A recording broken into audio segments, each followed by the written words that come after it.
ഫിസിക്കലും മെഡിക്കലും എഴുത്തു പരീക്ഷയും ഒക്കെ പാസ്സായിട്ടുള്ള തടിമിടുക്കുള്ള കുറച്ച് യുവാക്കൾ, റാങ്ക് ലിസ്റ്റിൽ ഉൾപ്പെട്ട കുറച്ച് യുവാക്കള് മാസങ്ങൾ അവിടെ സെക്രട്ടേറിയറ്റ് നടയിൽ സമരം കിടന്ന് പുല്ലും നിന്ന് വൈക്കോലും നിന്ന് മീശയും എടുത്ത് മുട്ടയും അടിച്ച് ഏതൊക്കെ സമരമുറകൾ കാണിക്കാൻ പറ്റുമോ അതൊക്കെ ചെയ്തിട്ട് തിരിഞ്ഞു നോക്കാത്ത ഈ ഒരു മന്ത്രിസഭയാണ് അല്ലെങ്കിൽ മുഖ്യമന്ത്രിയാണ് 3 പേട്ട് ആശാപ്രവർത്തകര് നടത്തുന്ന സമരം തിരിഞ്ഞു നോക്കാൻ പോകുന്നത്. എന്തൊക്കെയായിരുന്നു മന്ത്രിയുമായി ആരോഗ്യമന്ത്രിയുമായിട്ട് ചർച്ച നടത്താൻ പോകുന്നു എന്ന്.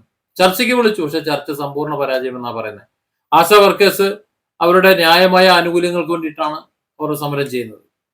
ഇവിടെ മന്ത്രിമാർക്കും മറ്റുള്ളവർക്കും അവരുടെ പേഴ്സണൽ സ്റ്റാഫും അല്ലാത്ത സ്റ്റാഫിനെയും ഒക്കെ അന്തക്കെട്ട് നിയമിക്കുന്നു. 1, 2, 3 PSC അംഗങ്ങൾ മാത്രം വേണ്ട സ്ഥാനത്ത് 10, 20, 22 നിയമിച്ച് ലക്ഷങ്ങൾ അവർക്ക് ശമ്പളം കൊടുക്കുന്നു.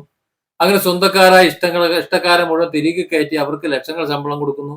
ഇഷ്ടക്കാരായിട്ടുള്ള ഉദ്യോഗസ്ഥന്മാർ പെൻഷൻ പറ്റി പിരിഞ്ഞാലും വീണ്ടും നിയമിച്ചിട്ടുണ്ട്, അവർക്ക് ശമ്പളം ഉണ്ടാക്കാൻ നിൽക്കുന്നു.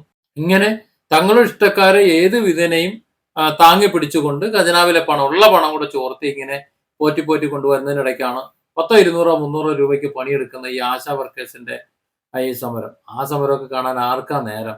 ആരോഗ്യമന്ത്രിയുമായി ചർച്ച നടത്താമെന്നൊക്കെ പറയുന്നുണ്ട്, പക്ഷെ നടക്കുമെന്ന് എനിക്ക് തോന്നുന്നില്ല. കാരണം അങ്ങനെ ചർച്ച എന്തെങ്കിലും നടത്തി ഇതിനൊരു സമവായം ഉണ്ടാക്കാനോ അല്ലെങ്കിൽ പരിഹാരം ഉണ്ടാക്കാനോ ശ്രമിക്കുമായിരുന്നെങ്കിൽ ആ പോലീസ് ജോലിക്ക് വേണ്ടിയിട്ട് കുറെ ചെറുപ്പക്കാർ കിടന്നപ്പോൾ ഒന്ന് കാണാനെങ്കിലും ഈ സർക്കാർ ഒന്ന് തുനിഞ്ഞ്. എവിടെ മൈൻഡ് ചെയ്തില്ലല്ലോ, അങ്ങനെ ഒരു സമരം നടക്കുന്നതായിട്ടൊന്നും മൈൻഡ് ചെയ്തില്ല. അതുപോലെ തന്നെ ഇവരും ഈ ആശാ വർക്കേഴ്സ് ഇവിടെ കിടന്ന് സമരം നടത്തും, ഒരു കാര്യം ഉണ്ടാവില്ല. അവർ നിരാഹാരം കിടന്ന് അവിടെ കിടന്ന് ചത്തു പോകുന്നല്ലാണ്ട് ഈ പിണറായി സർക്കാരോ അല്ലെങ്കിൽ ആരോഗ്യമന്ത്രി ആരെങ്കിലും തിരിഞ്ഞു നോക്കുന്ന കാര്യമാണ്. കാര്യം അവർക്കറിയാം, തിരിഞ്ഞു നോക്കാതിരുന്നാൽ കുറെ കഴിയുമ്പോൾ ഒരു പരിധിയില്ല ഇത് കിടക്കുന്നതിനൊക്കെ. നിരാഹാര സമരം ആരംഭിക്കുന്ന പറയുന്നത്. പക്ഷെ എന്റെ അഭിപ്രായത്തിൽ ഈ നിരാഹാര സമരം ഇവിടെ എത്താൻ പോകുന്നില്ല.